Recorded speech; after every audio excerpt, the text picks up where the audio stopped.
Hello students, today we are going to discuss our second point, that is unemployment. Unemployment की अगर बात करें तो एक विशेष सर्कल है पूरा। पॉवर्टी और अनएम्प्लॉयमेंट एक दूसरे से इतने ज़्यादा रिलेटेड हैं कि एक की वजह से दूसरा है। दोनों ही काफ़ी डीप रूटेड है इंडियन इकोनॉमी में और इन्हें दूर करना काफ़ी ज़्यादा मुश्किल है, काफ़ी ज़्यादा मुश्किल है। तो हम अनएम्प्लॉयमेंट का मीनिंग पहले देख लेते हैं। तो जो इंसान 15 टू 60 ईयर्स की एज ग्रुप में आता है, जो काम करने के लिए रेडी है, किस वेज रेट पे? तो जो मार्केट में वेज रेट प्रोवाइड किया जा रहा है उस वेज रेट पे, उसके पास एनर्जी है, उसके पास क्वालिफिकेशन है, जॉब ढूंढ रहा है बट उसे काम नहीं मिल रहा है, ऐसे इंसान को अनएम्प्लॉयड पर्सन कहेंगे और ऐसी कंडीशन को अनएम्प्लॉयमेंट कहेंगे। ठीक है, यहाँ पे कौन इंक्लूड नहीं होता है? If people who demand wages more than the prevalent market rate, who are not in age group of 15 to 60, जो हैंडीकैप हैं, वीक हैं, सिक हैं, बूढ़े हैं, लेज़ी हैं, हाउसवाइफ हैं या फिर काम करने के लिए तैयार ही नहीं है, इसके बावजूद कि वो केपेबल हैं, उन्हें अनएम्प्लॉयड नहीं कंसिडर किया जाएगा।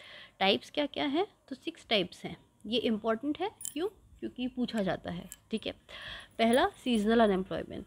तो इरिगेशन फैसिलिटीज़ के लैक की वजह से फार्मर्स जो हैं इंडिया में वो 3 से 4 महीने के लिए अनएम्प्लॉयड रहते हैं, तो उस टाइम पीरियड को सीजनल अनएम्प्लॉयमेंट कहते हैं। फ्रिक्शनल अनएम्प्लॉयमेंट, न्यू टेक्नोलॉजी को इंट्रोड्यूस करते हुए जो पुरानी टेक्नोलॉजी है उसे डिस्कार्ड करते हैं, तो लेबरर्स जो हैं उनकी डिमांड वो कम हो जाती है या फिर घट जाती है। तो ये जो टाइम पीरियड के लिए उनके पास कोई जॉब नहीं रहता है, उसे फ्रिक्शनल अनएम्प्लॉयमेंट कहते हैं। स्ट्रक्चरल, इंडिया की जो इकोनॉमी है वो बैकवर्ड है और साथ ही साथ ऑर्थोडॉक्स है, तो हमारे जो कस्टम्स हैं, हमारे जो रिचुअल्स हैं, उसको अगर ध्यान में रखते हुए जो अनएम्प्लॉयमेंट क्रिएट होता है उसे स्ट्रक्चरल अनएम्प्लॉयमेंट कहते हैं।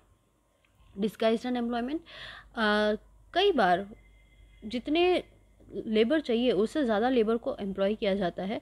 अगर कुछ लेबरर्स को हटा भी दिया जाए तो प्रोडक्शन पे कोई फ़र्क नहीं पड़ता है, तो इस तरीके की जो अनएम्प्लॉयमेंट है उसे डिस्गाइज्ड अनएम्प्लॉयमेंट कहते हैं।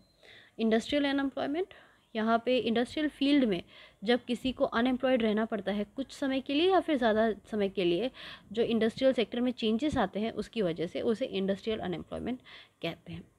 एजुकेटेड अनएम्प्लॉयमेंट, अगर किसी ने प्राइमरी एजुकेशन, सेकेंडरी एजुकेशन पूरा किया है या फिर उसके पास डिग्री है बट फिर भी वो अनएम्प्लॉयड है, उसे एजुकेटेड एम्प्लॉयड कहेंगे। इंडिया में प्रोपोर्शन क्या है अनएम्प्लॉयमेंट का, वो यहाँ पे आपको दिया है। अगेन डेटा है, इम्पॉर्टेंट डेटा है, MCQs के हिसाब से आपको ध्यान रखना है। ठीक है,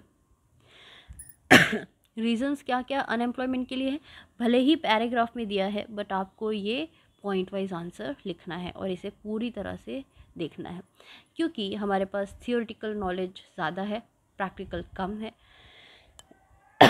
टेक्निकल नॉलेज भी कम है। हमारी कॉटेज इंडस्ट्री है, उनका कंडीशन कमज़ोर है।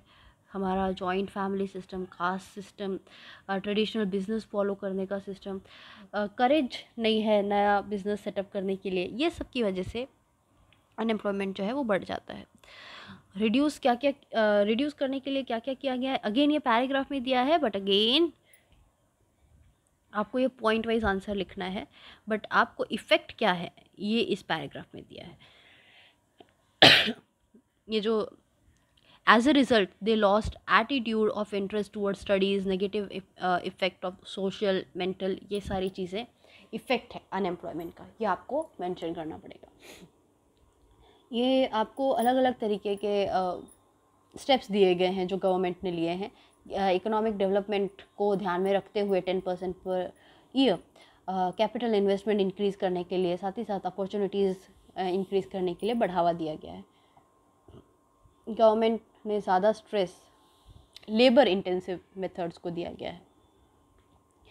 ज़्यादातर लोग जो रूरल एरिया में हैं वो लेस इन्वेस्टमेंट के थ्रू कैसे एम्प्लॉय किया जा सके उन्हें, क्योंकि एक से ज़्यादा क्रॉप को कैसे इंट्रोड्यूस किया जा सके, जो 3 से 5 महीने का समय है उसे भी कैसे एंगेज किया जा सके, वो सारी चीज़ों पे ध्यान दिया है। ह्यूमन डेवलपमेंट को सस्टेन करने के लिए रूरल एरियाज़ में health, education, poor drinking water, कई सारी और सारी एक्टिविटीज़ जैसे कि कैनल्स बनाना या फिर लेक बनाना या फिर स्कूल्स बनाना, कोई ना कोई काम वहाँ पे लगातार चालू रखना ताकि लेबर जो है वो एंगेज रहे वहाँ पे।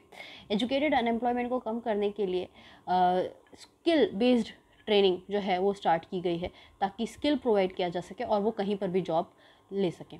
मेक इन इंडिया को ज़्यादा जोर दिया गया है, स्किल इंडिया को, डिजिटल इंडिया को, ताकि जो यहाँ के लोग हैं, जो यूथ हैं, वो माइग्रेट ना करें अलग अलग सिटीज़ में और अलग अलग इंस्टीट्यूट्स से वो लोग पढ़ाई कर सकें। गवर्नमेंट ने अलग अलग नए एरियाज़ में एम्प्लॉयमेंट के जो एरिया हैं उन्हें खोला है, जैसे कि computer technology, information technology, pharmaceuticals, business management etcetera etcetera. और साथ ही साथ लोन जो है वो कम रेट ऑफ इंटरेस्ट पे जो एंटरप्रेन्योर्स हैं, जो स्टार्टअप इंडिया के थ्रू अपना बिजनेस चलाना चाहते हैं, उन्हें प्रोवाइड किया गया है। नया बिजनेस इंडस्ट्री सेटअप करने के लिए, इंडस्ट्रियल ग्रोथ, नया एम्प्लॉयमेंट अपॉर्चुनिटी, ये सारी चीज़ों के लिए बहुत ज़्यादा ज़रूरी है कि उन्हें मोटिवेट किया जाता रहे। और यही सारी चीज़ें जो है कि वो गवर्नमेंट लगातार स्किल बेस्ड ट्रेनिंग के थ्रू, बहुत सारे अलग अलग प्रोग्राम्स के थ्रू कर रही है। एम्प्लॉयमेंट एक्सचेंज सेंटर्स जो हैं उन्हें एस्टैब्लिश किया गया है, जहाँ पे अलग अलग तरीके की मैगजीन्स आपको हर वीक या बाई वीकली आती रहती है। आप अपना नाम रजिस्टर करवा दीजिए और जब भी कहीं पर भी वैकेंसी आती है तो वो तुरंत आपको नोटिफाई करते हैं। तो इस तरह से एम्प्लॉयमेंट एक्सचेंज सेंटर जो है वो काम करते हैं। वर्ल्ड लेबर मार्केट, जब एक कंट्री से दूसरे कंट्री में एक्सचेंज होता है लेबर का, तो उसे वर्ल्ड लेबर मार्केट कहते हैं।